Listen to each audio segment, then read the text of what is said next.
Hey guys, tonight we begin with the remarkable resilience and let's say creative discomfort tolerance of the Viking people who somehow managed to survive Scandinavian winters without central heating.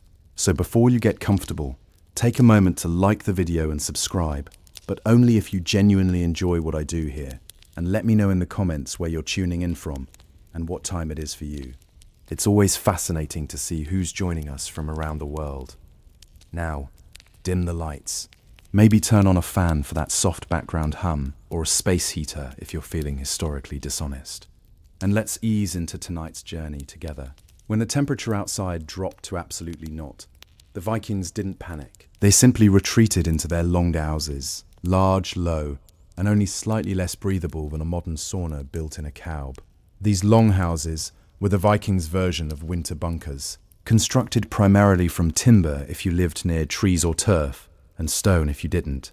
They were built low to the ground to conserve heat, and wide enough to accommodate multiple families, and in some cases, a few strategically placed cows, because nothing says comfort like sleeping next to something that chews cud and fart steam. The key to surviving the cold was collective warmth. Think of a longhouse as one big communal thermal battery. Human bodies, animal bodies, and a fire pit, all operating in cozy, unventilated harmony. It was less house and more survival cuddle bunker. The hearth ran through the center of the longhouse, acting as both stove and space heater. There were no chimneys because chimneys hadn't been invented yet. Or more accurately, they had, but not in places where people were still using bones as door stops. Instead, smoke rose and collected in the rafters, occasionally finding its way out through a hole in the roof, or staying right where it was, turning the entire ceiling black and everyone's lungs into wool-lined ashtrays. To modernize, Viking homes might seem unbearably smoky, crowded, and oddly intimate, and that's because they were. But for the Vikings, it was the best option short of becoming a snow sculpture. Raised sleeping platforms lined the walls, often stuffed with straw, moss, or whatever was soft and vaguely flammable. Families, and sometimes their goats, all slept in the same space. Not because they loved each other that much, but because warmth wasn't optional, and privacy wasn't invented yet. In short, Viking longhouses weren't comfortable, but they were efficient. They kept people alive during brutal winters, even if they didn't keep them particularly fragrant or rested. Viking fashion was less about runway style, and more about not freezing to death before breakfast. If there was one thing the Norse understood better than raiding, it was layering. And not just in a scarf and mittens way. We're talking full-body wool armor reinforced with fur, leather, and a complete lack of shame. The base layer, linen, if you were lucky enough to own some. Linen was light, breathable, and good at wicking sweat. Unfortunately, it also tore easily and was expensive to make, which is why most people skipped straight to wool. Lots of wool. Viking men wore tunics over trousers with leg wraps that were basically ancient thermal leggings. Women wore long woolen dresses, layered with aprons and cloaks. Everyone wore belts to keep things together, and pouches to carry whatever was needed. Knives, flint, or maybe a piece of emergency cheese. Cloaks were essential. They were fastened with brooches, sometimes fur-lined, and if you didn't have one, you probably didn't have much time left either. Boots were made of animal hide, often from cattle or seals, and waterproofed using generous amounts of fat. Viking footwear wasn't pretty, but it was grease-sealed and windproof. The only downside, you smelled like a jerky factory. For the really dedicated, intestines were sometimes used to make waterproof layers. Yes, actual animal guts, cleaned, scraped, dried, and sewn into a kind of proto-raincoat. It wasn't breathable, but it did keep out snow and rain, and no one was going to question your outfit when you were literally wrapped in internal organs. Hats, mittens, and scarves were all standard, often made from felted wool, which was wool beaten until it gave up its structural integrity and became a warm, dense mat. If you didn't own gloves, you stuffed your hands in your cloak and hoped no one noticed your fingers turning blue. When it came to surviving frigid Scandinavian nights, the Vikings had one culinary rule. Eat like your life depends on it, because it actually does. Calories weren't indulgence. They were insulation. Viking winter cuisine wasn't elegant, but it was dense, fatty, and almost aggressively practical. Let's start with the essentials: meat, dairy, grain, and preserved fish. Lots and lots of preserved fish. They smoked it, salted it, dried it, fermented it, then apologized to no one. Lutefisk, for example, is white fish soaked in lye until it's equal parts food and dare. Not delicious, but impressively immune to spoilage. For heartier meals, stews were the go-to. Vikings threw whatever they had into a pot over the hearth. Cuts of meat, root vegetables, oats, even sour milk. The longer it cooked, the better. The result wasn't glamorous, but it stuck to your ribs and possibly to the bowl. Dairy was a year-round staple, but especially critical in winter. Cheese and butter were made during the warmer months and stored for cold-season rat. Eye-owning, and not the nice creamy brie sort. Think hard, salty, wheel-shaped pucks of milk-solid survival. Perfect for chewing, trading, or hurling at wolves. They also made sky, which was sort of a yogurt, sort of a cheese, and definitely a Viking version of you'll eat it and you'll be grateful. High in protein and incredibly sour, it was the culinary equivalent of a slap to the face. Invigorating, but confusing. Grains were stored in bulk. Barley and rye formed the basis for flatbreads and porridge. Viking bread was dense, dark, and sometimes baked with crushed tree bark to stretch the flour further. Again, not tasty, but if your blood sugar stayed above freezing, it was doing its job. And finally, alcohol, ale and mead weren't just for feasts. They were caloric, mildly antiseptic, and deeply comforting when your toes had gone numb. Me especially made you forget that you lived in a smoke-filled shed with livestock and 6 relatives. And if it tasted terrible, even better, no one would steal your leftovers. When winter hit hard, and in Scandinavia it always did, Vikings turned to their most reliable source of heat: other mammals. Bringing animals indoors wasn't considered odd. It was considered efficient. Chickens, pigs, sheep, goats, and even cattle were invited inside. Viking longhouses, not for companionship, but for body warmth. Think of it as medieval central heating powered by mooing. The livestock were usually housed in a section of the longhouse called the byre, essentially the garage meets stable portion of the structure. A low dividing wall kept animals and humans semi-separated, and by semi-separated, we mean close enough to smell, but not close enough to pet without consequences. On brutally cold nights, boundaries blurred. A family might huddle closer to the byre. Children might nap beside a sheep. If the ox was warm and willing, congratulations, that was your pillow now. Not cozy, but undeniably effective. The logic was simple. Animals generate heat. A cow can put out as much warmth as a small campfire and doesn't require kindling.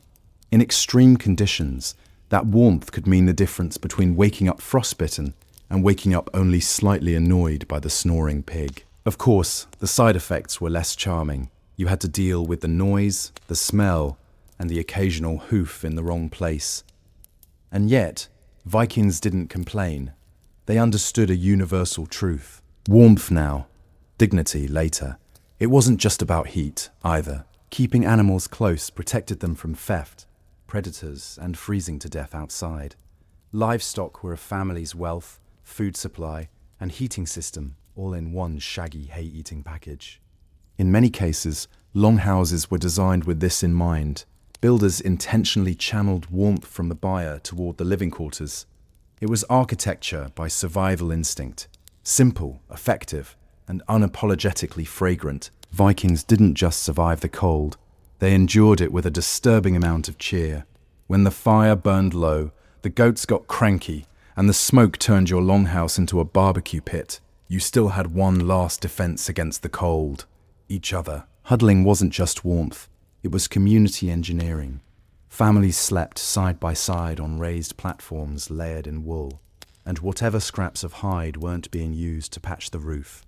Privacy was a myth. Comfort was a rumor, but warmth that was shared. Children nestled between adults. The elderly were treated like heated relics. Dogs and cats weren't pets. They were thermal devices with whiskers. Everyone packed in, breathing each other's smoky cabbage-scented air and pretending they couldn't hear Uncle Bjorn snoring like a wounded elk. But this wasn't just physical survival. Winter isolation could rot you. Mind faster than your toes. That's where Viking humor came in. Rough, blunt, and strangely effective, they told sagas and sang songs, often about warriors freezing to death heroically, which somehow made everyone feel better. They roasted each other with sharp wit and zero filter. Nothing beat back seasonal depression, quite like mocking your cousin for falling in a latrine last week. Feasting was another essential morale booster. During mid-winter, food that had been hoarded since fall was brought out in generous portions, not just to celebrate Yuli, but to remind everyone, hey, we're still alive and look, we have turnips. Vikings also held games and competitions inside, sometimes including riddles, board games like a kind of proto-chess with more betrayal, or wrestling matches that occasionally knocked over the livestock. The goal wasn't just entertainment, it was distraction from the cold, the dark, and the very real possibility that spring might never come. But most of all, they survived winter because they expected it to be hard. There was no complaining, no sense of entitlement to comfort. Misery was the default setting. Anything better was a bonus. Insulation as we know it today involves fiberglass, foam, or other high-tech materials with catchy brand names and warning labels. The Vikings had no such luxury. Their insulation plan was simple. Shove as much nature into your walls as possible and hope it holds. A Viking longhouse wasn't a drafty shack by accident. It was by design, sort of. These homes were engineered for heat retention, using whatever materials were available. Timber if you lived near forests, turf and stone if you didn't.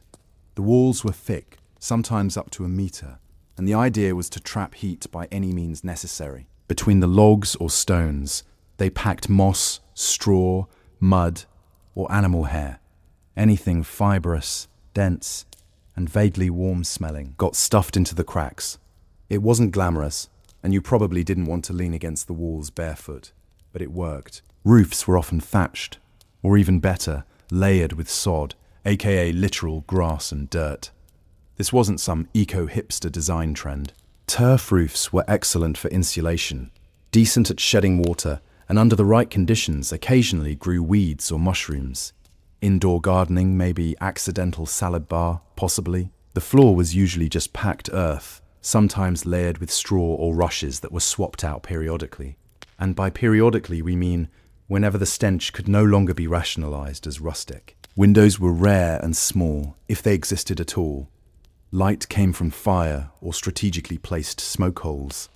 Why no big windows?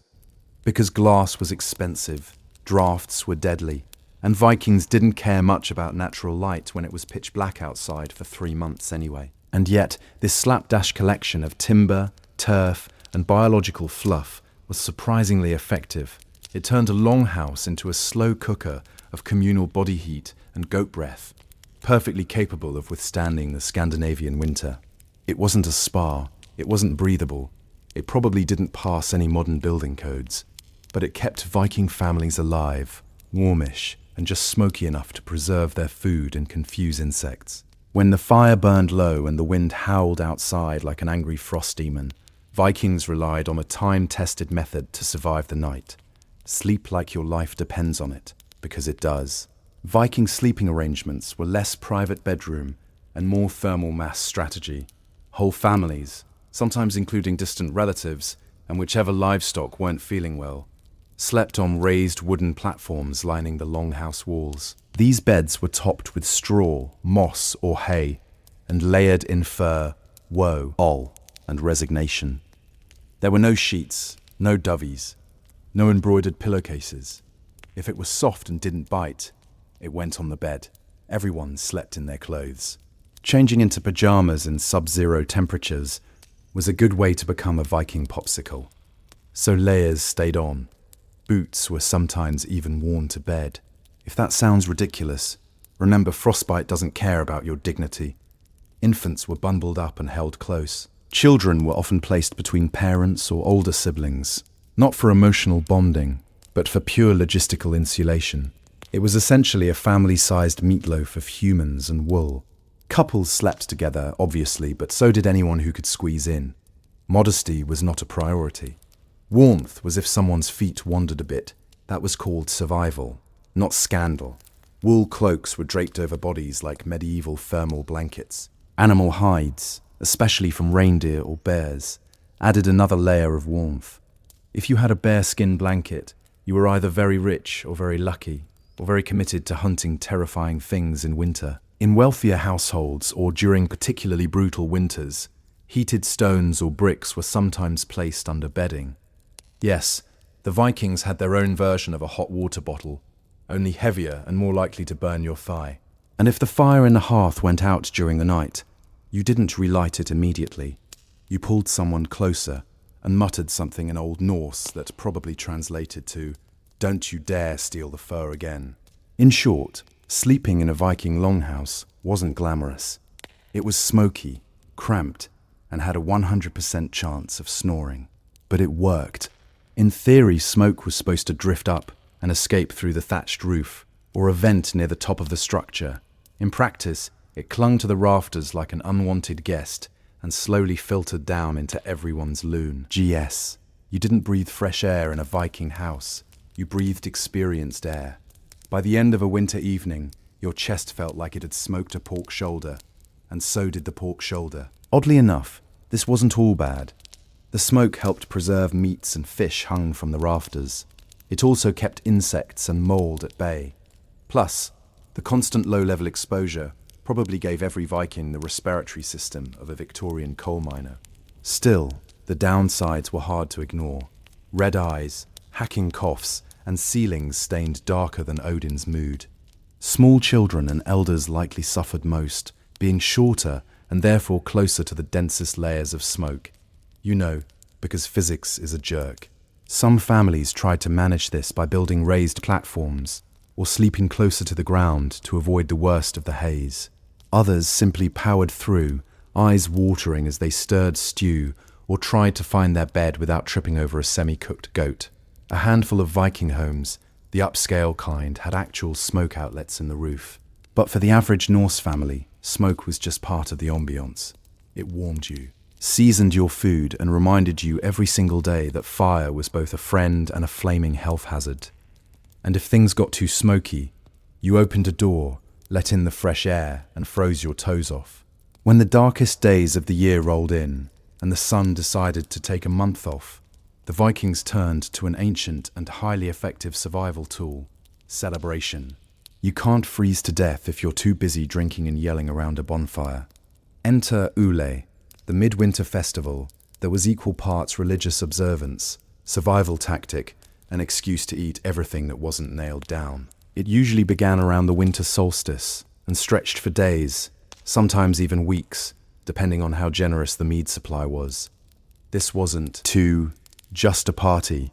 It was a psychological life raft. Yule lifted spirits when morale was scraping the frost-covered floor. It gave people something to look forward to besides not dying. Families gathered. Animals were sacrificed, for blessings and for dinner, and great fires were lit to symbolize the return of the sun. These weren't romantic little flames. These were roaring infernos that practically dared the night to come closer. They feasted on preserved meat, drank ale and mead, told sagas, played games, and sometimes, just sometimes, they sang. And not politely either. Viking singing probably sounded like someone trying to charm a thunderstorm with a battle cry. The Ule log, now a quaint dessert or decorative centerpiece, was originally a literal log that burned for days. It was supposed to represent warmth, continuity, and not freezing your family. Practical and symbolic. Very Viking. There were also supernatural concerns. Winter was considered a time when spirits, trolls, and restless ancestors wandered freely. So, rituals, charms, and offerings were made to keep the peace, and possibly to convince those spirits not to steal your goat. And yes, a lot of modern Christmas traditions got borrowed from Ule. Evergreens, feasting, gift-giving, dragging dead trees indoors, all Norse approved. But above all, Ule was about enduring together.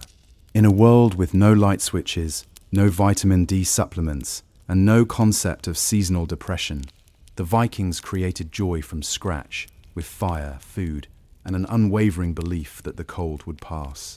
Because it always did. And when it didn't, Well, at least you went out with a full belly and a story worth retelling. In Viking Age, Scandinavia, gold was nice, silver was better, but wool was life. Wool wasn't just a material. It was a Viking's primary weapon against the cold, second only to fire and the occasional cuddle. With a sheep. It was spun, woven, stitched, and layered into everything. Cloaks, tunics, socks, mittens, undercloth, and blankets. If it could be made from wool, it was. The reason was simple. Wool works. Unlike cotton, which clings to you like a cold, wet betrayal, wool retains heat even when damp, which is handy when your local weather forecast is freezing fog with a side of regret. Every household, especially in rural farms, raised sheep not for cuteness or cheese, but for the glorious, itchy miracle growing on their backs. Spinning wool was a year-round job, usually done by women and children. In winter, it became the closest thing to heating the future. The Vikings didn't do fashion for fashion's sake, but their woolen garments were surprisingly tailored. Tunics were fitted. Cloaks were cut to allow mobility. Leg wraps were expertly bound to avoid tripping over yourself mid-blizzard. Form followed function, and warmth followed form. In fact, the quality of your wool said a lot about you. Coarse wool meant you were poor or practical. Soft, tightly woven wool. That was luxury, the Viking equivalent of a cashmere hoodie. Wealthy Vikings could afford dyed wool, sometimes even imported colours like blue or red. Everyone else wore 37 shades of sheep. And don't forget felt wool that had been soaked, stomped, and abused into a windproof mat. Vikings used felt for hats, boots, mittens, and occasionally to insulate walls. It was like making fabric from rage and foot sweat, but it worked. Wool garments were patched, repaired, and passed down. Nothing was wasted. Even wool scraps were rewoven into socks or stuffing. A good cloak could last generations, assuming it didn't catch fire, blow away, or get buried with you as part of your going-away outfit. It may sound like a contradiction, but some of the coldest weather people in history were also huge fans of getting even colder on purpose. Yes, the Vikings had a thing for saunas and ice baths, because why merely survive the cold when you can challenge it to a duel? Viking sweat lodges, called bad toffer, were small huts or pits built with stone and turf, where hot stones were doused with water to produce steam. You'd sit inside half naked and sweating like a berserker at a summer feast, while the outside world froze solid. It was a hot, humid, smoky break from the ice-crusted reality beyond the door. Then, and here's the real fun, some Vikings would run straight outside and plunge into ice water or roll in snow voluntarily for health reasons, or more realistically, because they were trying to prove to themselves, the gods and anyone watching, that they feared absolutely nothing, not even hypothermia. These hot-cold rituals weren't just about showing off. They were practical. Sweating helped cleanse the body, or at least made you feel like you were doing something about the fact you hadn't bathed properly in weeks. The extreme temperature shifts also boosted circulation, cleared sinuses, and made you temporarily forget you lived in a world without insulation or painkillers. They also had a social function. Saunas were communal, meaning families or groups sweated and froze together, sometimes as part of rituals, sometimes just to bond while slowly steaming their regrets. And of course, steam rooms doubled as birthing rooms, healing spaces, and makeshift hospitals. If something needed fixing, heating, or flushing out, the Viking answer was almost always, let's cook it first, then freeze it for good measure. These traditions were so effective they stuck around. In fact, modern Nordic countries still embrace sauna culture, though these days they tend to leave the goats out of it. Surviving the cold was one thing. Surviving the boredom, that was its own kind of warfare. With long, dark nights, frozen ground, and months of not being able to raid, sail, or plant anything, Vikings had to get creative about passing the time indoors without losing their minds or murdering their relatives. First up, repairs and prep work. Winter was prime time for sharpening weapons, fixing tools, rearing bows, and mending clothes. If your shirt had a hole in October, you'd better believe it was patched by candlelight in December, unless you enjoyed frostbite in creative new places. Then there was spinning and weaving. Women, children, and anyone with two functioning hands spent endless hours turning wool into yarn and yarn into garments. It wasn't glamorous, but you knew your cloak didn't make itself. Every stitch was another layer between you and death by wind chill. Crafting also came into play: wood carving, bone tools, antler combs. Winter was when practical turned artistic. The longhouse might look bleak from the outside, but inside it was a hive of quiet productivity and occasional swearing when someone dropped a needle. Storytelling was the big one. The Vikings didn't have Netflix, but they did have sagas, epic oral tales of gods, heroes, monsters, and other family members who made poor life choices. These stories were passed down by firelight, each retelling slightly exaggerated for dramatic effect. Thor didn't just kill the giant, he punched the moon afterward. Probably.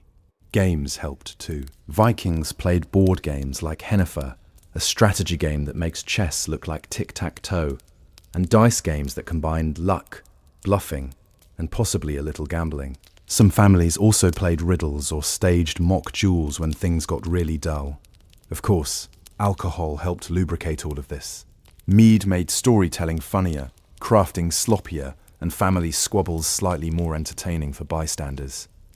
The Vikings didn't just fight the cold with cloaks, fires, and a questionable relationship with livestock. They fought it with mindset, and not the inspirational poster kind, more like a grim, bone-deep refusal to be impressed by nature trying to kill them. For the average Norse person, winter wasn't unexpected or tragic. It was simply part of the calendar, like planting season or time to raid France again. They didn't dread winter. They prepared for it, expected it, and met it with the emotional equivalent of a shrug. That wasn't an accident. Viking culture trained people from birth to see hardship not as a problem, but as a proving ground. Cold, pain, hunger, that wasn't failure. That was character development. You didn't complain. You endured. Ideally with a stoic grimace and maybe a sarcastic comment about how this was still better than dealing with taxes. This mindset wasn't just cultural, it was spiritual. Norse mythology is filled with frost giants, endless winters, and gods who power through suffering like it's a casual Tuesday. When your belief system includes a literal apocalypse called Fimble Winter, an endless, all-consuming freeze before the world ends, you stopped flinching at a little snow. This mental toughness was reinforced socially. Weakness wasn't mocked. Exactly. It was simply ignored. No one wanted to be the one who couldn't handle the dark. So, people kept going. They stayed busy. They joked about the cold. They laughed in the face of despair, then poured another mug of me, and kept sewing their 43rd mitten. Even children were taught to tough it out early. If your fingers were cold, you used your elbows. If your toes were numb, walk faster. If you fell through ice and survived, congratulations. You were now interesting enough to tell stories about. Was it healthy? Probably not. Effective? Absolutely. Modern survival manuals talk about the importance of mindset. The Vikings already knew. They didn't see winter as an enemy to be defeated. They saw it as a test, one they had already passed 100 times before. And that's how they survived the coldest nights with fire, fur, and a psychological middle finger raised to the wind. If there's one thing the Vikings understood better than most, it was this: no one survives winter alone. You can have the warmest cloak, the fattest goat, and the sturdiest longhouse, but without community, you're just a cold person with great accessories. Viking society was built on interdependence. Families didn't live in isolation. They clustered in farms, villages, or settlements, often made up of extended kin and close allies. When winter hit, this network became your literal lifeline. Food was shared. Firewood was pulled. If your roof collapsed, someone helped you fix it. If your child got sick, someone offered herbs, prayers, or at the very least, a sympathetic grunt. This wasn't generosity for generosity's sake. It was survival math. The more people you kept alive through winter, the more hands you had come spring for farming, sailing, fighting, or just holding back the cows during calving season. Helping others helped yourself, even if that meant sharing your last smoked fish with a cousin you didn't particularly like. During midwinter feasts like Ule, this bond was reinforced with food, storytelling, and low-grade drunken philosophy. These weren't just parties. They were social glue, keeping morale intact and reminding everyone they weren't facing the darkness alone. Even resource storage reflected this mindset. Communal granaries, meat cellars, and smokers weren't uncommon. If one family's supplies ran out, others pitched in. Not because it was polite, but because winter was long, and one weak link in the chain could drag down the entire group. Justice and leadership played a role too. Local chieftains or gaudy priests and lay Gal leaders were responsible for maintaining order, but also making sure no one froze in a ditch. Their reputation depended on their ability to manage both law and logistics. A respected leader was one who could settle a dispute and organize firewood collection. There was also, of course, peer pressure. If you tried to hoard food or skip your chores, your neighbors would notice, and in Viking society, getting judged by the entire village was just slightly worse than death. At the end of it all, the snow, the darkness, the livestock snoring in your bed, one truth remained. The Vikings didn't just survive winter, they turned it into a proving ground. Every layer of wool, every puff of smoke, every grim joke around the hearth was part of a cultural blueprint designed for one purpose: endurance. Winter wasn't an obstacle, it was an opponent. And the Vikings, they trained year-round for the match. They adapted constantly. If the longhouse was too drafty, they patched it with moss. If the stew was thin, they made it thicker with turnip. If the nights dragged on for weeks, they filled them with stories, games, rituals, and the occasional impromptu wrestling match between cousins. No central heating, fine. They built fire pits. No waterproof gear. They invented it out of sheep and stubbornness. No antidepressants. They had sagas, and the kind of dark humor that makes seasonal depression afraid to show up. And while other civilizations slowed down in winter, the Vikings used it to get stronger. Weapons were repaired, children were trained, new ideas were shaped around the fire. When the ice thawed, these people didn't stumble blinking into the sun. They came out ready to plant crops, build ships, make alliances, or sail across oceans to places warmer, richer, or simply worth looting. Winter didn't weaken them. It hardened them, made them leaner, meaner, and more inventive. Their success didn't come from magic or divine insulation. It came from a relentless, often smoky commitment to survival by any means necessary. Whether that meant sleeping under a goat, steaming in a hut, or eating yogurt that doubled as industrial sealant. They did it. And they did it together. Abraham Lincoln was born on February 12, 1809, in a one-room log cabin on the edge of the Kentucky wilderness, a place where survival was never guaranteed and education was an afterthought. His father, Thomas Lincoln, was a hard-working but uneducated farmer and carpenter. His mother, Nancy Hanks Lincoln, was quiet, gentle, and literate, a rarity on the frontier. Together, they lived in near poverty, scratching out a life from thin soil and thick woods. The cabin itself had no windows, no floor, and certainly no bookshelves. Abraham's world for much of his early life was one of candlelight, silence, and endless labor. He would grow up chopping wood, carrying water, and wearing clothes that were more patched than fabric. There was no formal schooling in those early years. In fact, Lincoln would later estimate he had less than a single year of proper education in his entire life. But he had something more powerful, a restless mind and an aching hunger to learn. When Nancy Hanks died in 1818, possibly from milk sickness, Abraham was only 9 years old. Her death left a void in the boy's life that would never truly close. She had been his emotional anchor, the one who saw something different in him. After her burial, which was done by hand in the forest behind their farm, young Abe whittled a wooden marker himself. It was rough, crude, and soaked with tears, but it said everything. He remembered her. A few months later, Thomas remarried a widow named Sarah Bush Johnston. Unlike the stereotypical wicked stepmother, Sarah brought warmth, books, and structure. She recognized D. Lincoln's intelligence and encouraged his curiosity. Between chores, he devoured everything he could get his hands on. Aesop's fables, Robinson Crusoe, the Bible. If he couldn't get a book, He'd write his own thoughts with charcoal on wooden shingles. This boy, barefoot and bone-thin, with a face too serious for his age, was already forging something within himself. The world hadn't given him much. No money, no connections, no ease. But he had a fire inside that couldn't be smothered. And in that tiny cabin in the Kentucky woods, Abraham Lincoln began the long, improbable climb toward greatness. As Lincoln grew into his teenage years, life on the frontier didn't soften. If anything, it hardened. His family moved again, this time to the dense, swampy forests of Indiana. Every day was a battle against the elements, clearing trees, ploughing thick clay soil, and surviving brutal winters with little more than a hearth fire and hope.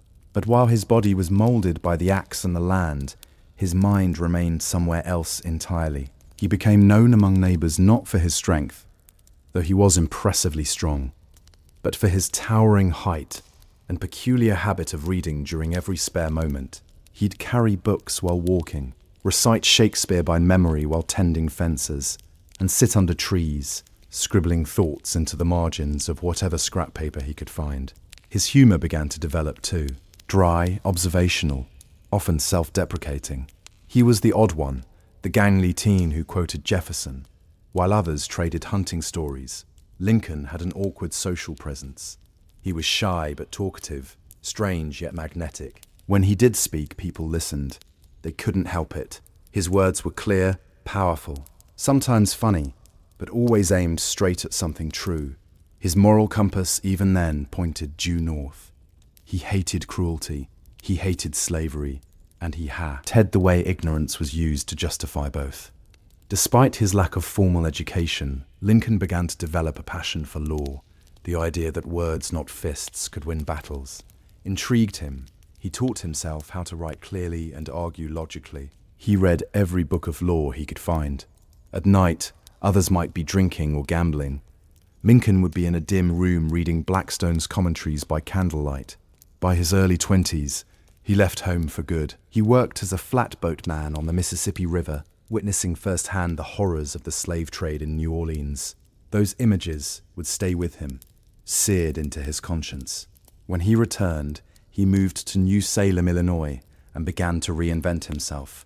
He taught himself grammar, joined the local debating society, and through sheer force of will, began the long march toward becoming a lawyer. He had no diploma, no degree, no pedigree, just a belief that knowledge was power, and that it could be carved, like everything else in his life, with effort, vision, and a little bit of pain.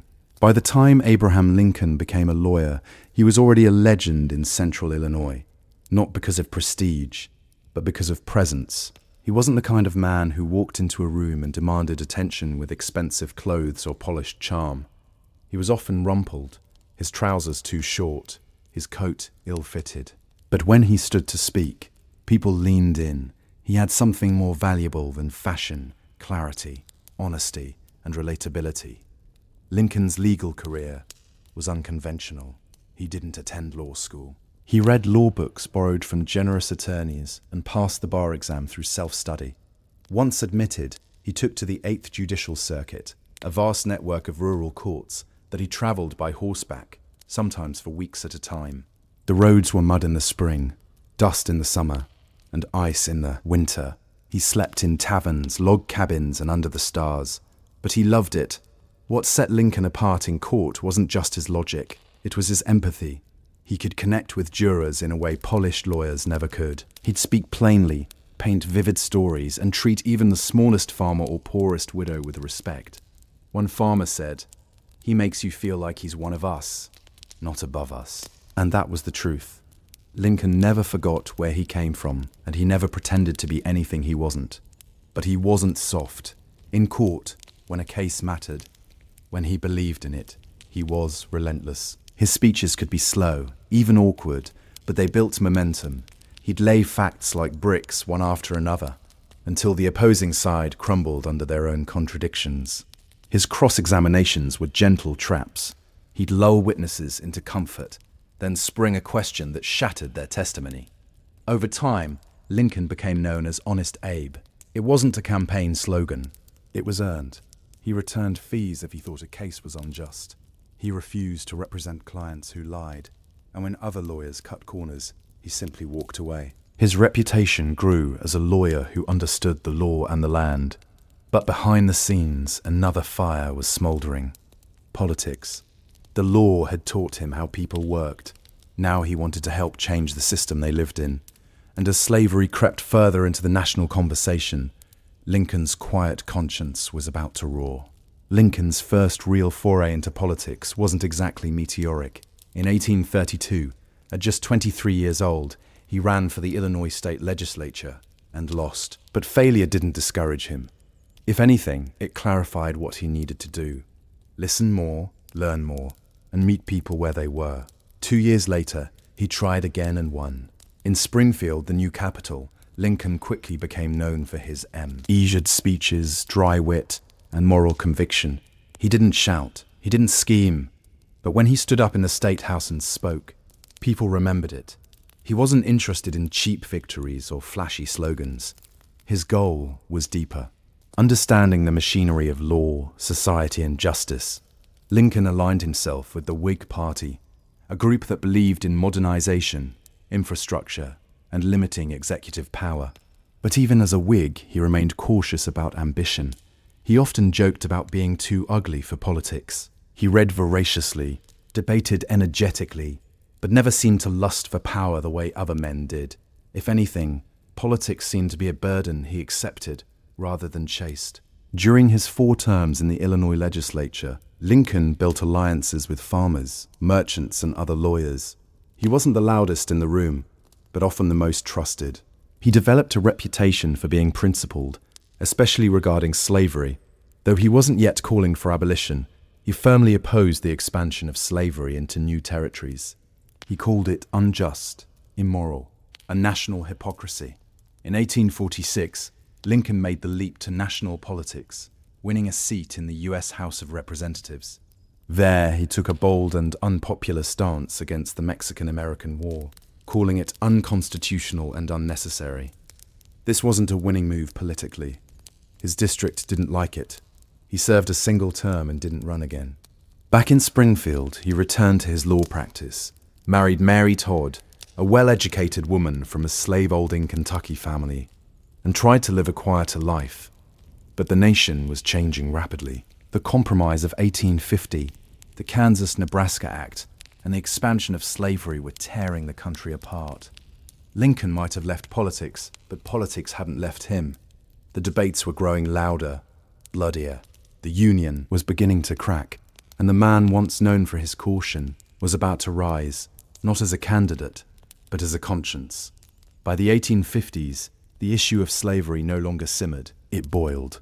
The Kansas-Nebraska Act of 1854, which allowed new territories to decide for themselves whether to permit slavery, ignited fierce violence and deeper division. Bleeding Kansas became a national symbol of chaos. For Abraham Lincoln, it was a turning point.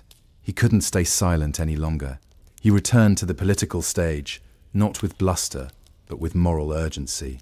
He joined the newly formed Republican Party, a coalition of former Whigs, Free Soilers, and abolitionists, all united against the expansion of slavery. Lincoln wasn't a radical abolitionist. He didn't call for immediate emancipation yet, but he believed deeply that slavery was wrong and that allowing it to spread into new states was both dangerous and unjust. In 1858, he was thrust into the national spotlight during his Senate campaign against Stephen A. Douglas, one of the most famous politicians in America. The two agreed to a series of debates across Illinois, and what followed became one of the most famous political showdowns in American history, the Lincoln-Douglas debates. Douglas defended popular sovereignty, the idea that each state should choose whether to allow slavery. Lincoln countered with clarity.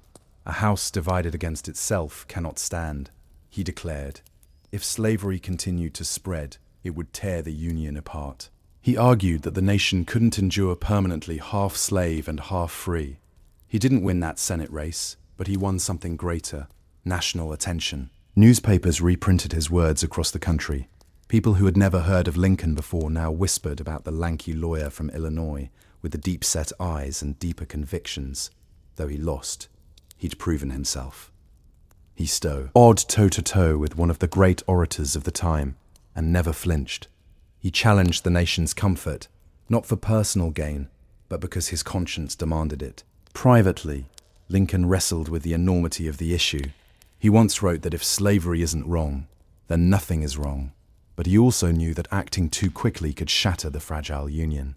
Still, the die was cast. The national mood was shifting, and Lincoln was rising with it, not as a politician with easy answers, but as a voice of moral clarity in a time of moral fog. By 1860, America stood on the edge of a knife. Sectional tensions had reached a breaking point. Slavery wasn't just a moral debate anymore. It was a political firestorm.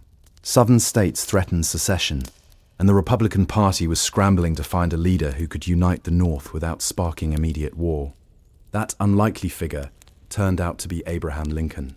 At the Republican National Convention in Chicago, he was not the frontrunner.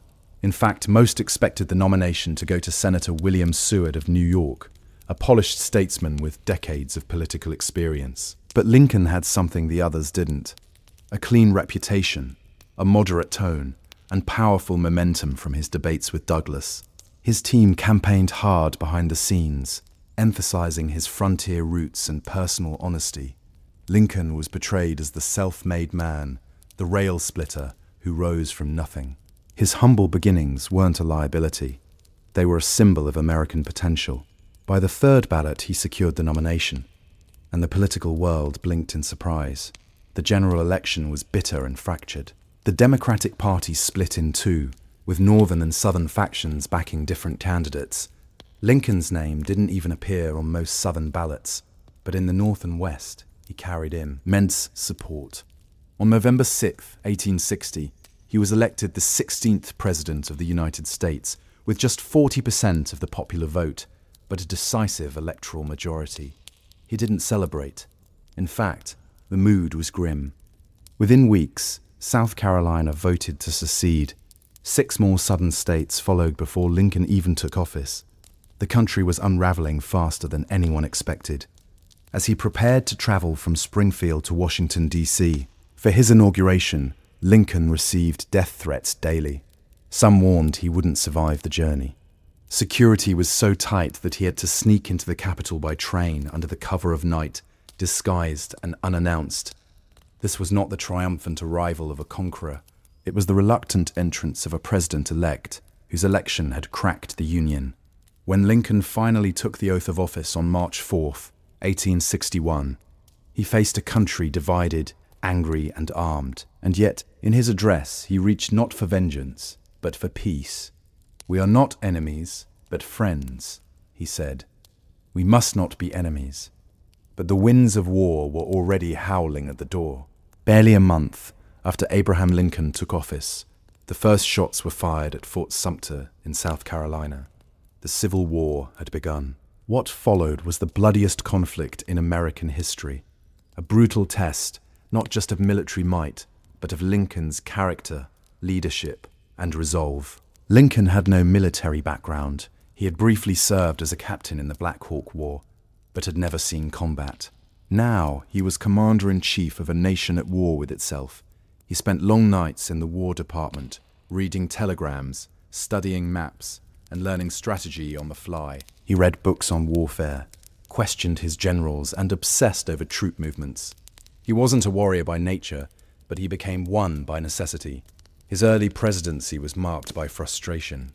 General after general disappointed him. George Mellon, in particular, had the loyalty of the troops, but the caution of a man afraid to fight. Lincoln, exasperated by delays and excuses, once asked, "If General McClellan does not want to use the army, I would like to borrow it for a while." But Lincoln's real genius wasn't just in battlefield decisions. It was in vision. He understood that this war wasn't just about states' rights or secession.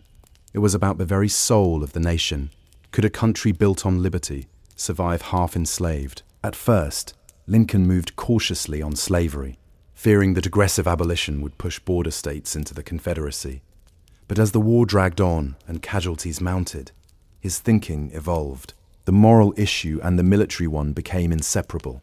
Slavery, he concluded, was the engine of the Confederate economy and morale. If it wasn't destroyed, the rebellion would never die. On January 1st, 1863, He issued the Emancipation Proclamation, declaring all slaves in Confederate-held territories free. It didn't free everyone overnight, but it changed everything.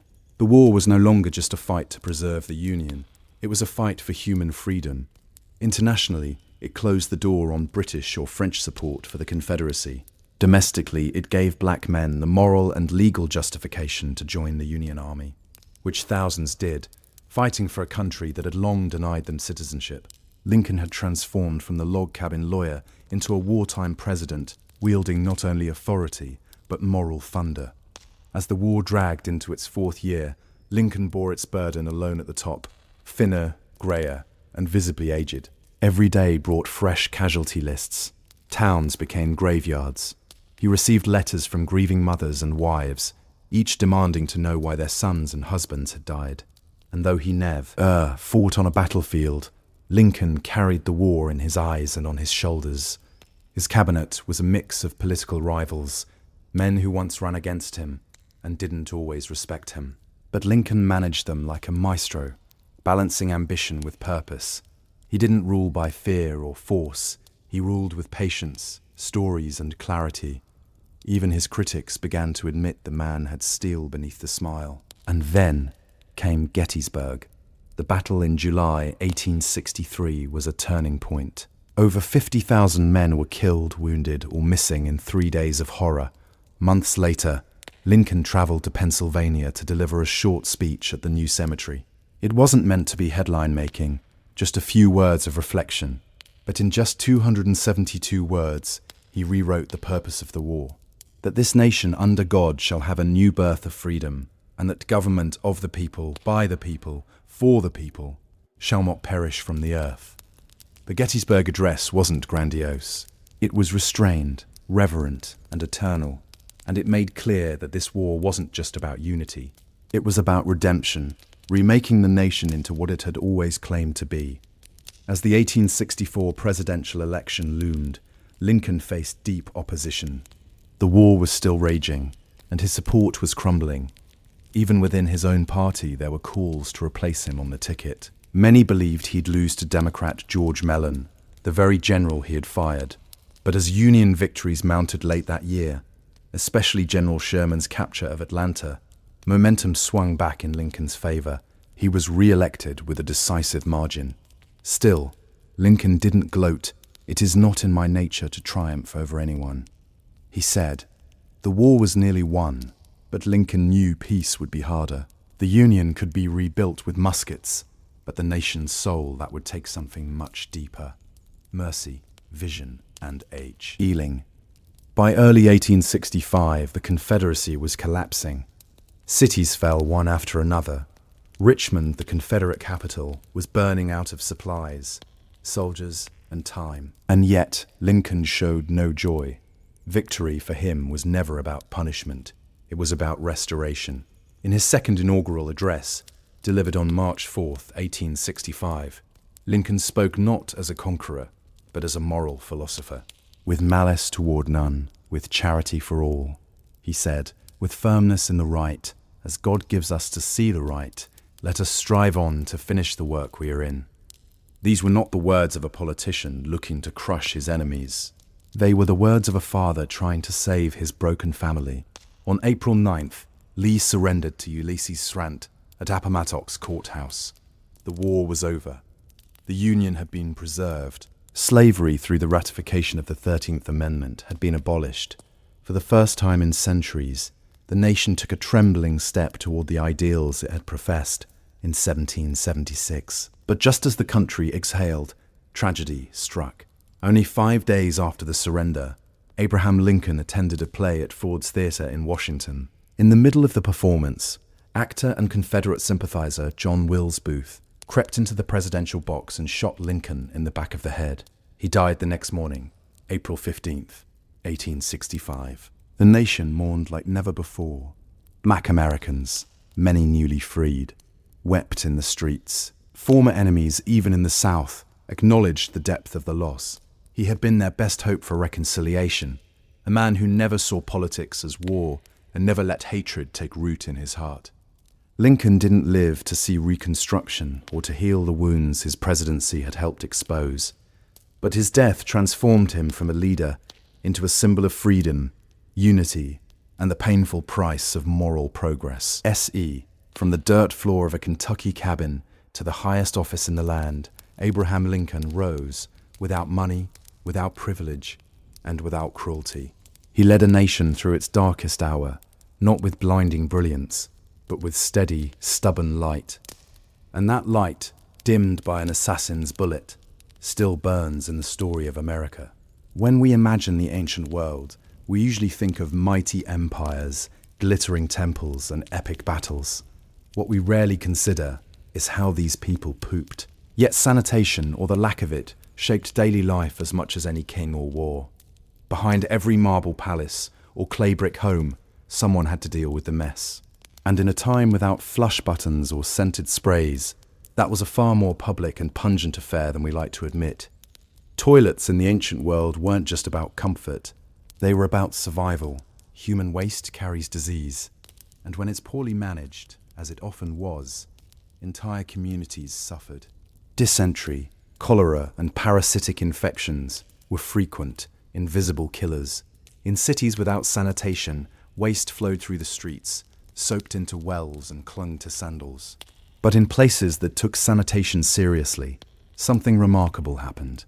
Life expectancy rose, plagues lessened, and urban centers flourished. Surprisingly, some of the world's oldest civilizations developed systems that wouldn't look entirely out of place today.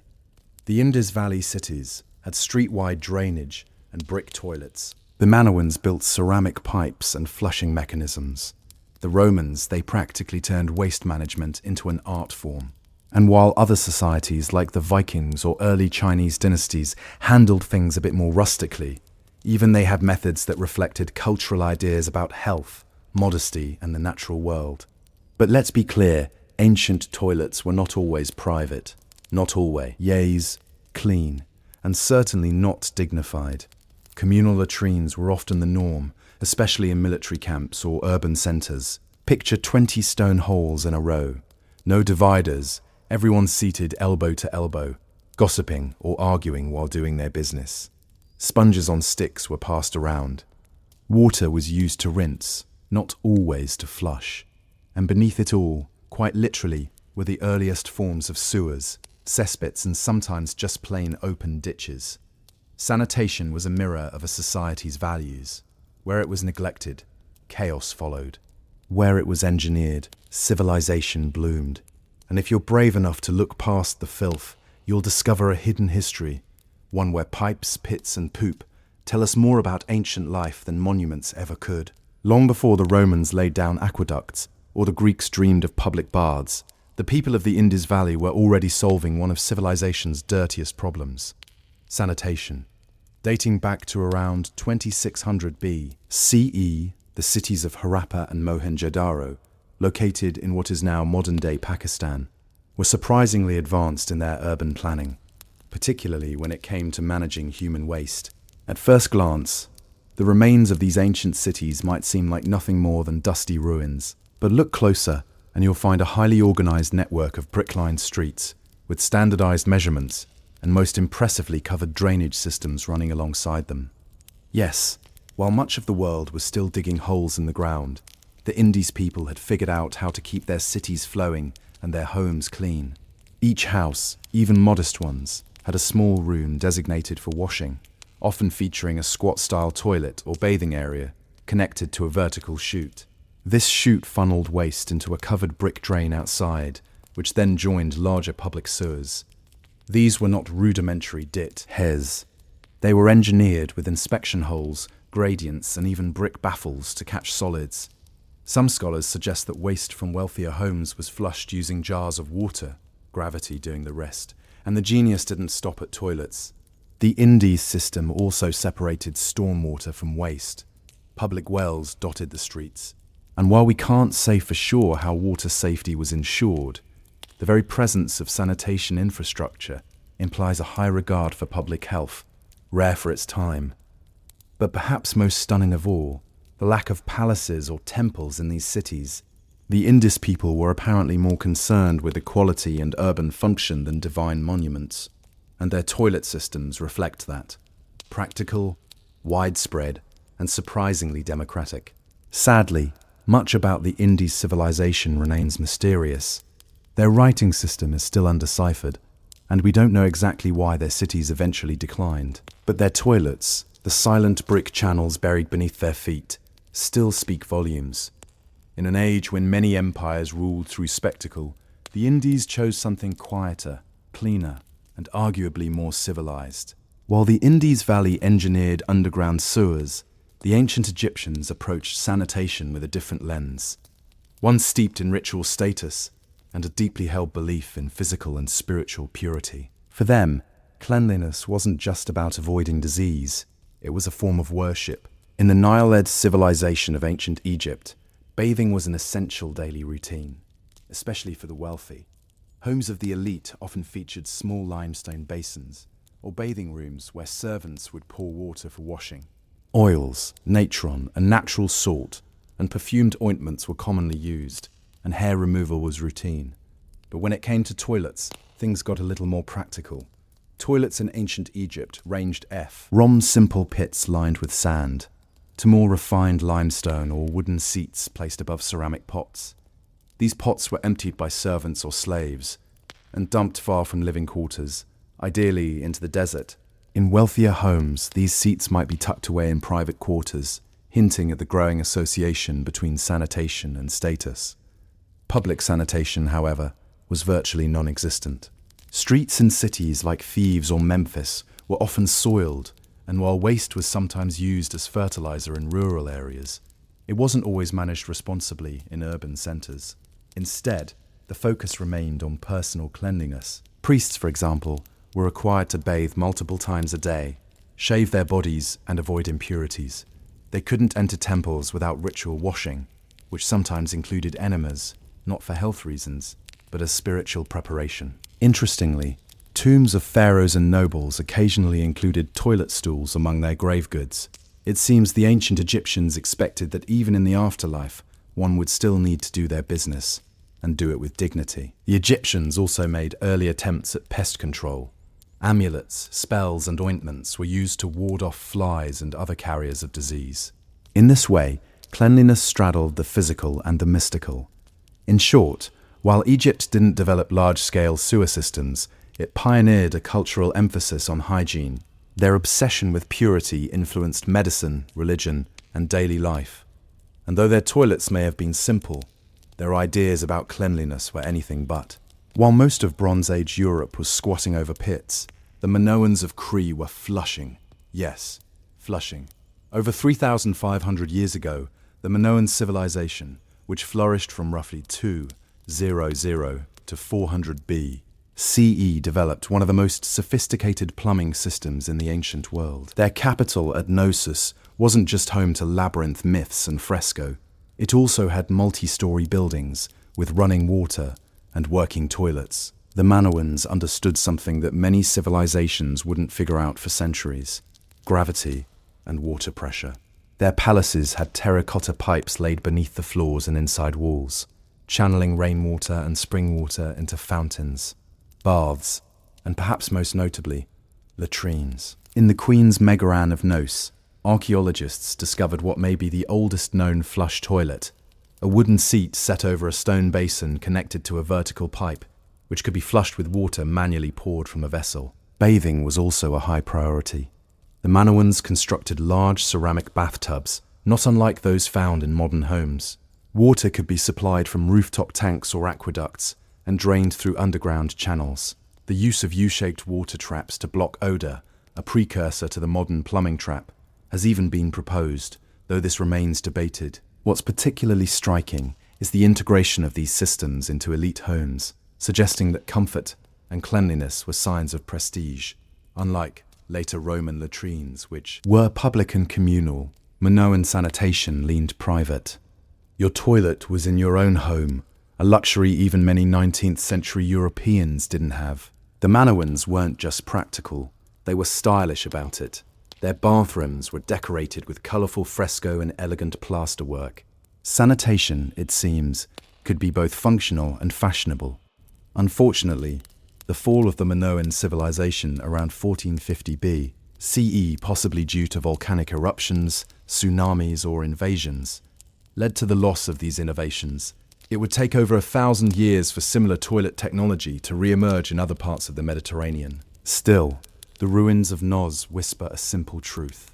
The desire to stay clean, flush away waste, and bathe in privacy isn't a modern obsession. It's ancient, deeply human, and in the case of the Minoans, impressively advanced. When it comes to ancient sanitation, no civilization made a bigger, bolder statement than the Romans. By the height of the Roman Empire, they had mastered the art of infrastructure, aqueducts, roads, and yes, toilets. For the Romans, sanitation wasn't just about cleanliness. It was about civilization itself, and that meant making toilets public, efficient, and surprisingly social. Walk into any major Roman city, from Pompeii to Londinium, and you'd likely find public latrines, open rooms with long stone benches, each carved with evenly spaced holes. No stools, no dividers, just elbow seating. Beneath the benches ran a steady stream of water to carry away waste, and a secondary channel held sponge sticks. Tesauroria, the Roman answer to toilet paper. These sponges were rinsed communally in water and vinegar, then reused. Hygienic? Not quite. Functional? Very. For the Romans, using the toilet wasn't a private ordeal. It was a social event. People chatted, gossiped, conducted business, all while taking care of nature's call. Latrines were often decorated with mosaics or inscriptions, some of them humorous or even crude. Graffiti inside Pompeii's latrines includes complaints about bad smells, poor plumbing, and even, of course, rude users. But Roman sanitation extended far beyond toilets. Their cities were crisscrossed with cloaca, enormous sewer systems, the most famous being the Cloaca Maxima in Rome. Built initially to drain marshes, it became the backbone of Rome's waste management system. Rainwater, urine, and feces all flowed through it, fed by aqueducts that brought in fresh water from miles away. In private homes, wealthier Romans had indoor latrines that emptied into cesspits or directly into the sewers. The poor relied on chamber pots, which were sometimes dumped from windows into the street, despite laws forbidding it. Apartment dwellers, especially in insular, multi-story tenements, suffered the worst. Many buildings lacked plumbing entirely, and the lower floors often flooded with sewage. Interestingly, Romans taxed urine. Emperor Vespasian even instituted a p-tax on public urinals, a move so infamous that his name is still associated with urinals in France and Italy today. In short, Roman toilets weren't just advanced, they were loud, crowded, political, and strangely progressive, offering perhaps the first large-scale attempt at truly communal sanitation. While the Romans embraced public defecation, like a community picnic, the ancient Greeks took a more modest approach. To them, bodily functions were personal, something to be handled quietly, discreetly, and preferably alone. That said, they still made significant contributions to sanitation and cleanliness, just in a very different tone. In most Greek homes, the toilet was simple, a clay pot or stone seat over a cesspit. There were no flushing systems, no sewer connections in ordinary residences. The waste was usually collected and manually emptied, often by slaves, into pits or dumped in remote areas. Urban streets sometimes included open drains, but as cities grew, so did the smell. Sanitation was a problem, but not always a priority. Yet, the Greeks were obsessed with bathing. Gymnasia, where men exercised naked, were almost always connected to large public baths. These weren't just for scrubbing off sweat. They were central social institutions, places to network, debate philosophy, and prepare for civic life. Unlike Roman baths, which were extravagant and filled with marble, Greek baths were simpler, often circular tubs, cold water basins, or shallow pools. Water management was crucial to this culture of bathing. The Greeks built aqueducts, systems, and terracotta pipe systems to supply fresh water to cities like Athens. In fact, the Athenian agora had one of the earliest known examples of a public latrine, complete with stone seats and a drainage system. But these remained rare, The public toilet was never truly normalized in Greek society as it was in Rome. What the Greeks lacked in plumbing, they made up for in theory. Hippocrates, the so-called father of medicine, was among the first to link sanitation to health. He suggested that dirty water and filth could spread disease, a radical idea at the time. His recommendations for clean air, fresh water, and dry housing would later influence Roman city planning. The irony is stark. The civilization that gave us democracy and drama still preferred to handle its dirtiest business in private. Sanitation for the Greeks was not about infrastructure.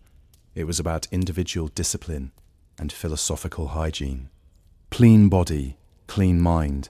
And while their latrines may have been crude, their obsession with purity, physical and moral, helped lay the foundation for modern public health thinking.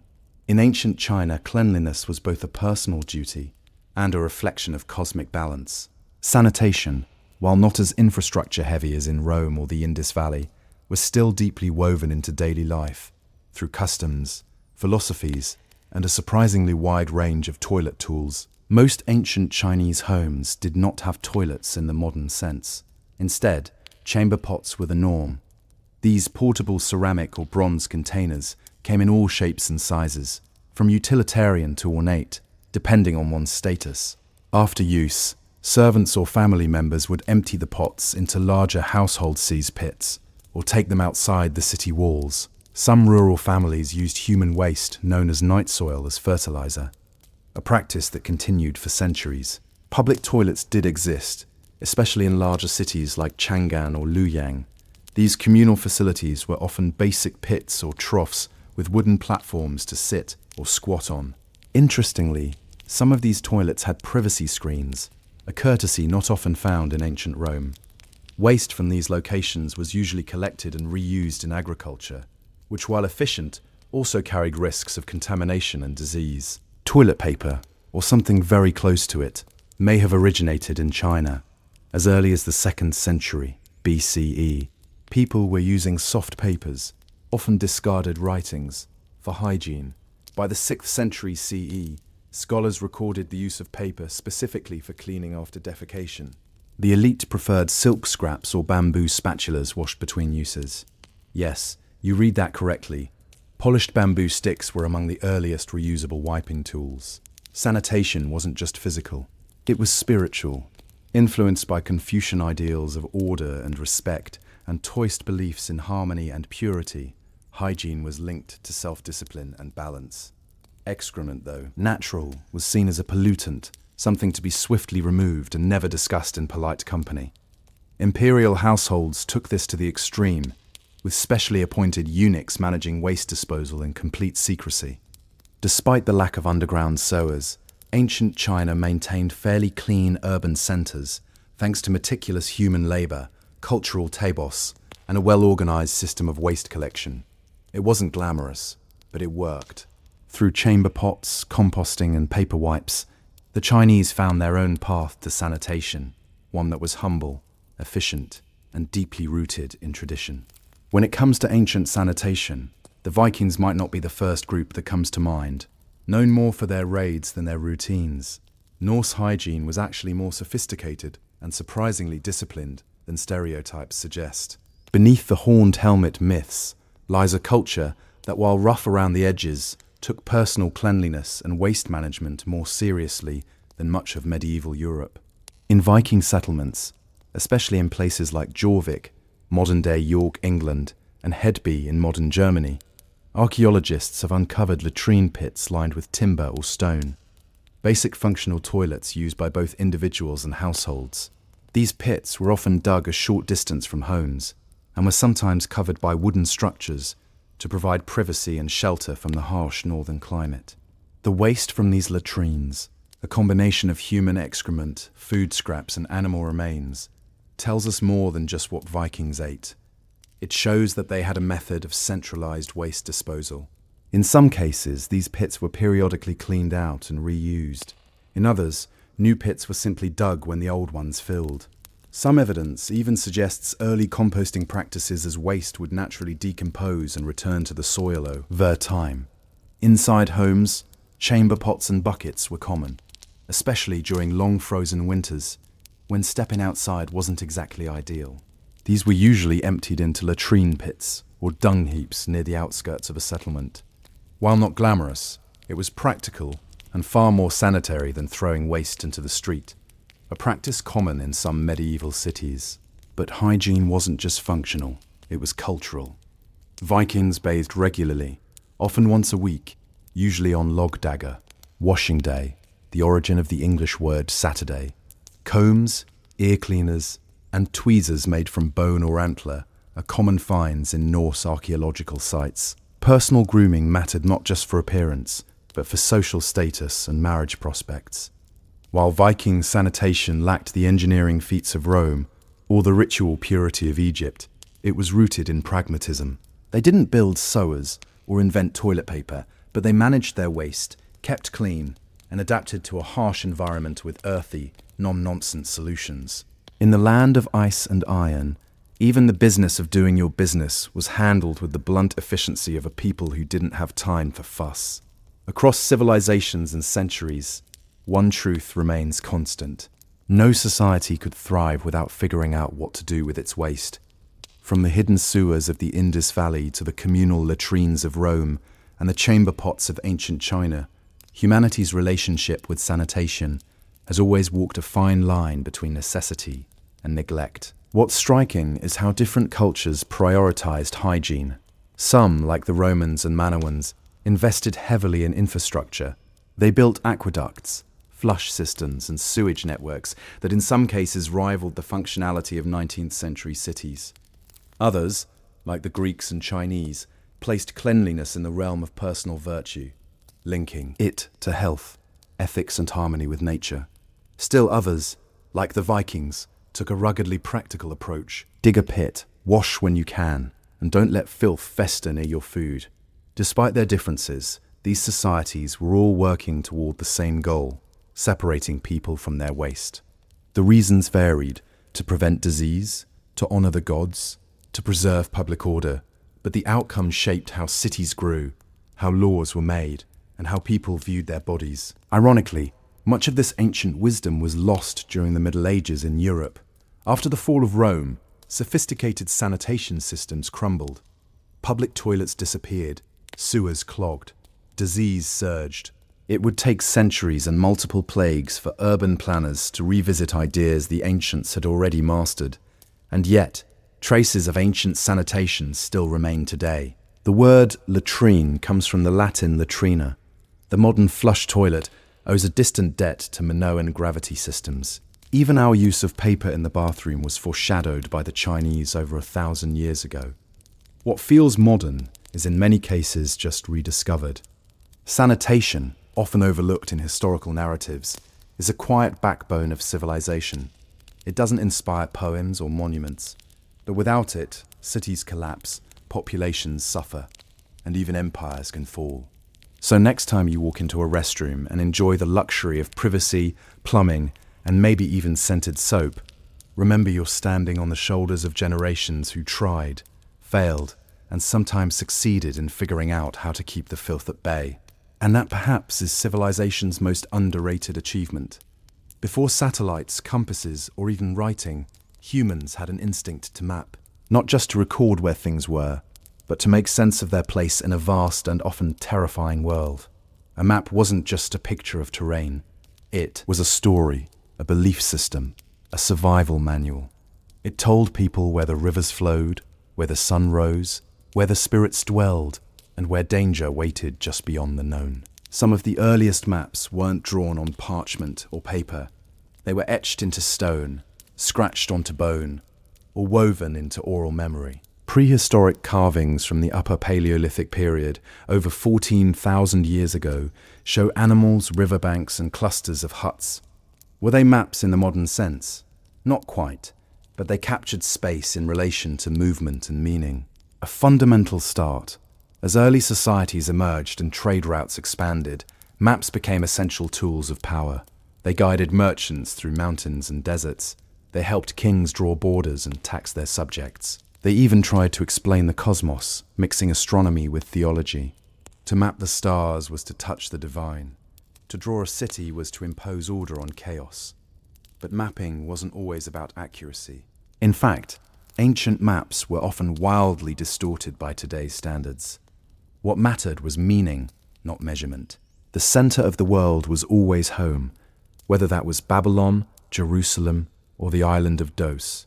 Lands grew or shrank depending on their importance. Unknown regions were filled with fantastical beasts, or labeled simply, "Here be dragons." Some cultures didn't even use flat maps at all. Polynesian navigators, for instance, crafted stick charts that recorded ocean currents and island swells, not for the eye, but for the hands and the mind. These weren't meant to be read like modern maps, but felt and memorized through ritual training. The instinct to map, to visualize space, time, and position is deeply human.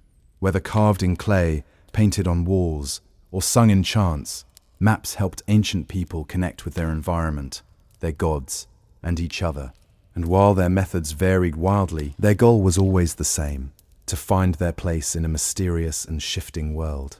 In the cradle of civilization, amid the temples and ziggurats of ancient Mesopotamia, the Babylonians began carving the first known maps into clay. These weren't just practical tools for land ownership or city planning. They were cosmic documents, attempts to impose order on a chaotic world by capturing it in cuneiform lines and symbols. One of the most famous examples is the Imago Mundi, a clay tablet dated to the 6th century BCE, now housed in the British Museum. It's often cited as the oldest known world map. At just 6 in across, it's a tiny window into the Babylonian universe. At its center sits Babylon itself, shown as a rectangle surrounded by a circular landmass representing the known world. The Euphrates River cuts through the middle, and various cities, mountains, and regions are labeled in uniform. Beyond the world is a bitter river, likely the ocean, and then mysterious triangular islands, each with mythological descriptions. These weren't real places. They were symbolic zones of chaos and danger, the outer limits of what could be known. To the Babylonians, mapping wasn't just geographic, it was spiritual. The heavens were mapped just as carefully as the earth. Babylonian astronomers tracked planetary movements, lunar cycles, and eclipses with stunning precision, all inscribed onto clay tablets with reed styluses. These celestial records weren't only scientific, they were used to predict omens and divine the future. The map of the sky was a guide to fate. On a more local scale, land surveys were common and practical. Clay tablets from as early as 2300 BCE record detailed plots of farmland with notes on boundaries, irrigation canals, and ownership. These were the tools of bureaucrats, tax collectors, and priests. Precision mattered here, not for navigation, but for man. Aging wealth and resources. Babylonian maps reveal a people obsessed with structure, not just physical, but metaphysical. They mapped the world as they understood it, with themselves at the center, surrounded by rivers, enemies, gods, and mysteries. These maps weren't just records, they were expressions of belief, power, and a desire to make the unknowable a little more knowable. While the Babylonians mapped the world with mythic rings and cosmic rivers, the ancient Egyptians turned their attention to something far more grounded: the land itself. In the floodplains of the Nile, mapping wasn't abstract. It was about control, survival, and the sacred geometry of a kingdom that stretched from desert cliffs to delta marshes. The Egyptians didn't produce world maps in the Babylonian sense. Instead, their cartography was deeply practical. Every year, the Nile flooded, erasing boundary markers and farmland divisions. To restore order, surveyors called Harperidon used ropes, measuring rods, and sighting tools to redraw the grid. This wasn't a one-time ritual, it was an annual necessity.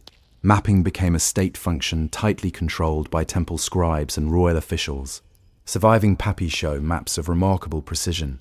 One of the oldest known is the Turin papyrus map dating to around 1160 BCE. It's not decorative or mythological, it's a mining map, a literal layout of wadis, hills and gold-bearing regions in the eastern desert. Streams, roads, quarry sites, and annotations in hieratic script mark distances and mineral types. This was a working map for officials and labor crews, not something hung on a palace wall. But Egyptian maps weren't entirely devoid of symbolism. Temples were often built in alignment with celestial events, and cities were laid out with cosmological order in mind. The map wasn't just a tool, it was a manifestation of Mahat, the Egyptian concept of balance and harmony. Land division and urban planning followed sacred principles. Even pyramids and tombs were oriented with mathematical and astronomical precision.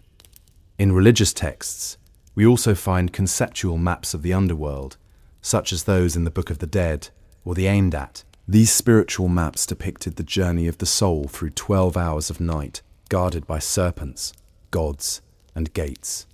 They weren't navigational, but they were graphic in spirit, guiding the deceased through the terrain of eternity. Egyptian graffiti, then, was a blend of bureaucracy and belief. Whether measuring a farmer's plot or charting the afterlife, maps were instruments of divine order. They weren't just about finding one's way on earth. They were about ensuring alignment with the gods. The Greeks didn't invent maps, but they revolutionized how maps were thought about. For the first time in recorded history, space wasn't just described. It was measured, calculated, and reasoned.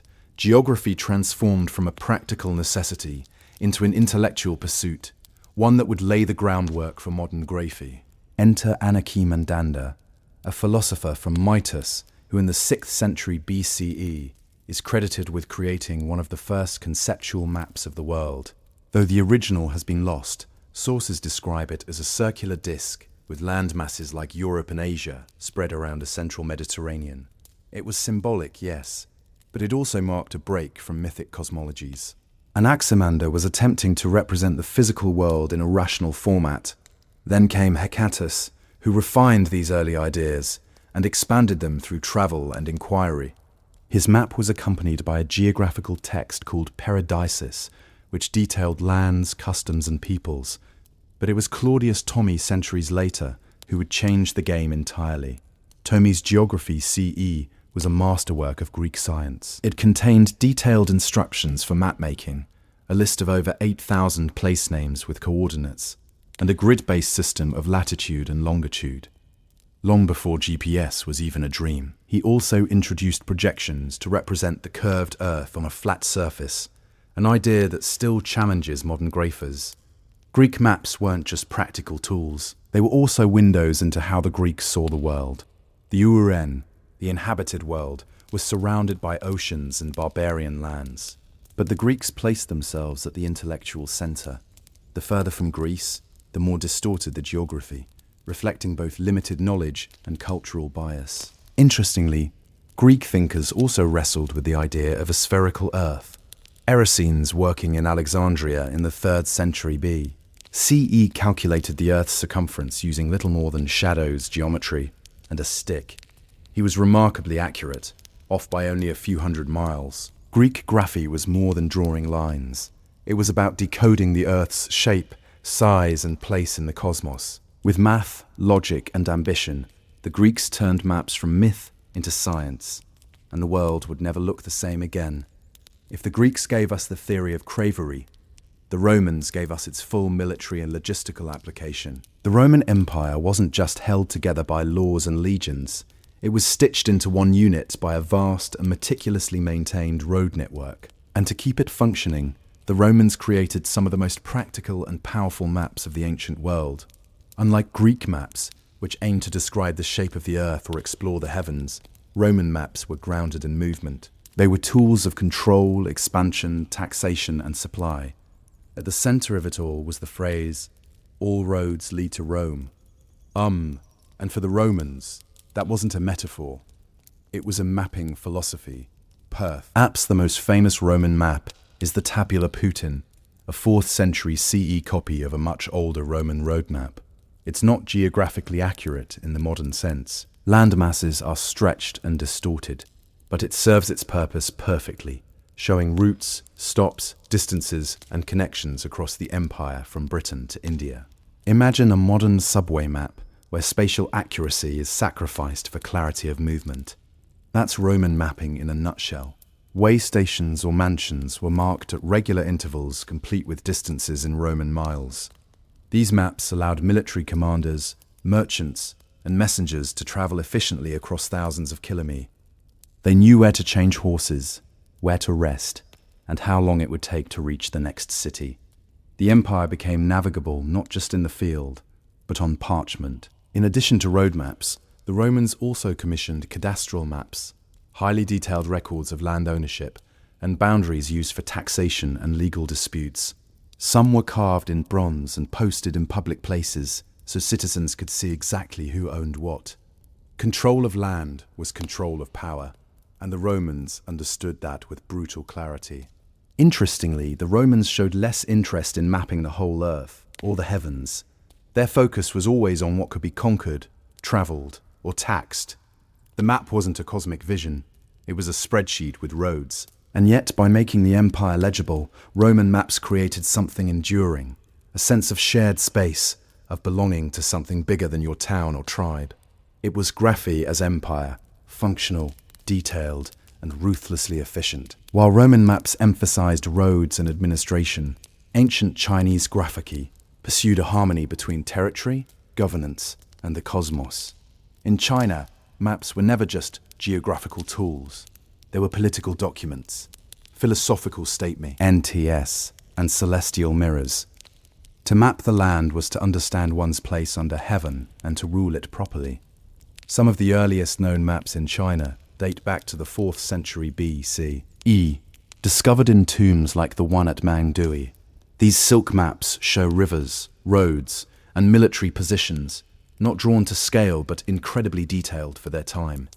They weren't made for travelers. They were buried with the dead, perhaps to guide the spirit or to demonstrate the deceased's command of territory. By the Han Dynasty, 206 BCE, 220 CE, cartography had matured. Officials used maps to govern the empire's vast provinces, record taxation zones, and plan military campaigns. Surveying tools like the Groma and sighting instruments helped measure land with surprising accuracy.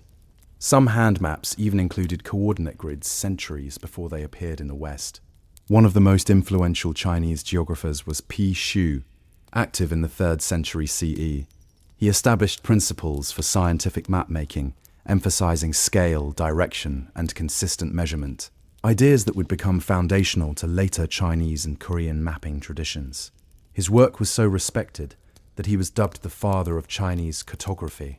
But Chinese maps weren't only concerned with Earth. Cosmological charts were deeply important. The Chinese sky was mapped in constellations grouped into celestial palaces and symbolic animals, the azure dragon of the east, the white tiger of the west, and so on. These star maps guided everything from agriculture to imperial rituals. The emperor, as the son of heaven, was believed to rule in alignment with celestial order. If his maps, and by extension his governance, fell out of harmony, so did his right to rule. In China, the map was not merely a tool of bureaucracy. It was a bridge between heaven and earth, whether carved into stone, painted on silk, or etched into bronze. A map represented more than land.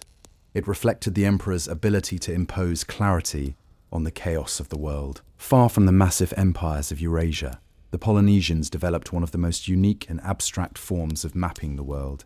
One that didn't rely on paper, ink, or scale, but on deep experience and intuitive memory. These were the stick charts of the Marshall Islands, and they represented a radically different way of understanding geography, not by land but by sea. The Polynesians were master navigators.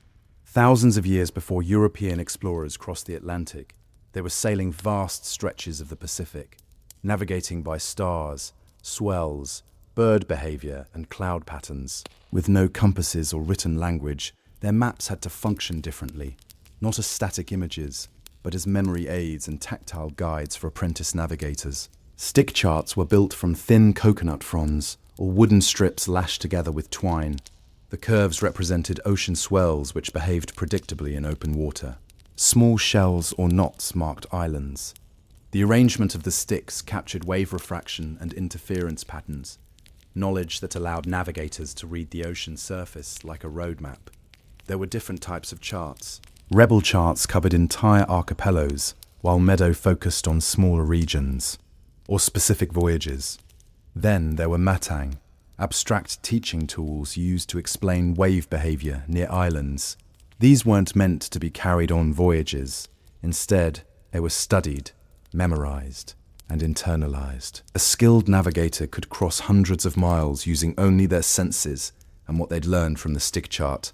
To the untrained eye, these maps look like broken ladders or art installations.